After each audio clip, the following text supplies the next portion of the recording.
7 things that will make any man dangerous. There are men who walk through life unnoticed, ordinary, harmless, and then there are men whose presence alone commands silence, not because of their noise, but because of their control. The difference lies in 7 things that, if mastered, make any man truly dangerous. First, the mastery of his own emotions. The world is full of men enslaved by their anger, their lust, their envy. They react to every insult, lash out at every shadow, and collapse under every hardship. But a man who governs his emotions becomes untouchable. Marcus Aurelius wrote in his Meditations, "You have power over your mind, not outside events. Realize this, and you will find strength."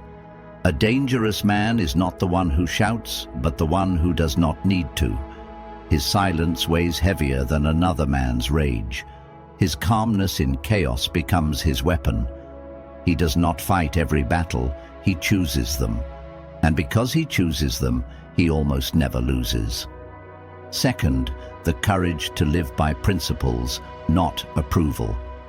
Epictetus once warned, "If you want to improve, be content to be thought foolish and stupid." Most men are slaves to the opinions of others. They bend, they change, they sell themselves for applause. But the man who lives by principle, who refuses to betray his values no matter the cost, becomes a fortress. He is unshaken by gossip, untouched by manipulation, and unbent by fear. His loyalty is not to comfort, but to truth. And when a man is willing to lose everything before he loses himself, that man is unstoppable. We must remember, danger in its highest form is not in violence or in brute strength. It is in restraint, in self-command, in the quiet ability to face the storms of life with steel in the heart and fire in the soul. Seneca once said, "He who is brave is free," and freedom, true freedom, belongs only to the man who owns his emotions and stands unwavering in his principles. Such a man is feared, not for what he might do, but for what he cannot be made to do. Third, the willingness to embrace suffering instead of fleeing from it. Most men run from pain. They numb themselves with distractions. They seek pleasure at every turn. They avoid hardship as if it were poison. But the man who willingly steps into suffering, who accepts discomfort as a forge for his character, becomes a force that cannot be broken. Epictetus, who lived much of his life as a slave, taught, "Difficulties show a person's character. So when trouble comes, remember, God, like a trainer of wrestlers, has matched you with a tough young man. For what purpose? To turn you into Olympic champion." The man who embraces suffering transforms it into strength. Hunger sharpens his will. Failure teaches him resilience. Betrayal fortifies his heart. He does not curse his struggles, he thanks them. For he knows that without pain there is no depth. Without trials there is no power. This man becomes dangerous not because he avoids wounds, but because he endures them. He walks into fire and emerges harder than steel. His enemies cannot break him because life itself has already tested him beyond what they could ever imagine. And that endurance, that quiet acceptance of pain, makes him untouchable. Fourth, the mastery of silence.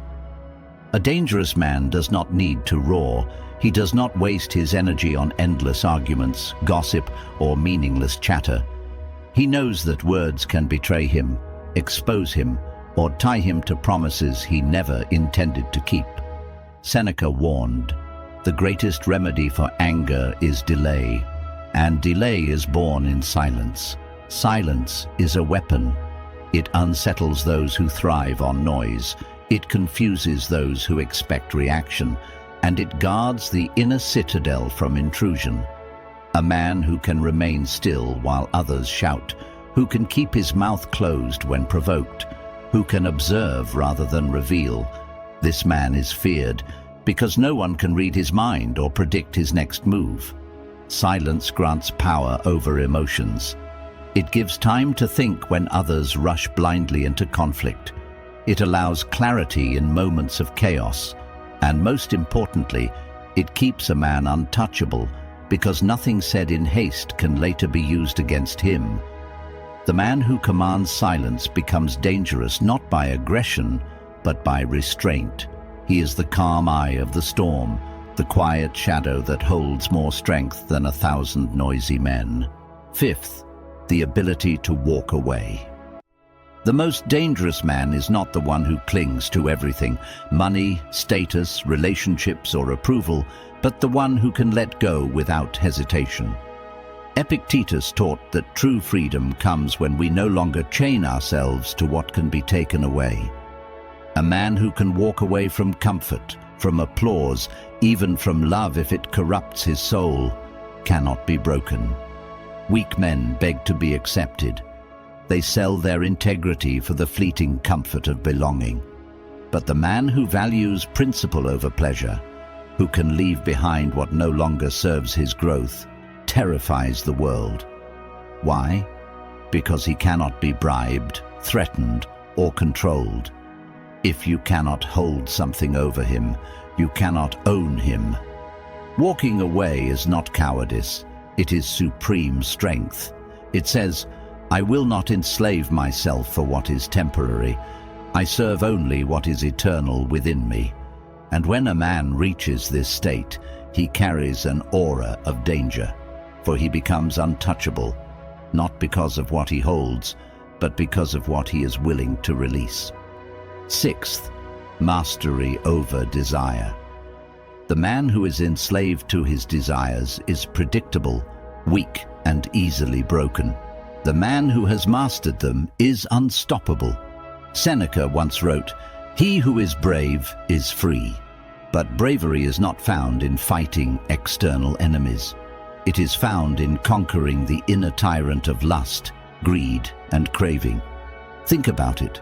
How easily can a man be controlled when he cannot say no, offer him pleasure, and he bends, threaten to take it away, and he obeys?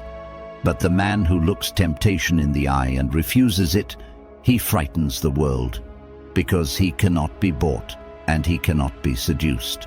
Desire promises freedom, but delivers chains. Mastery over it is the key to true power.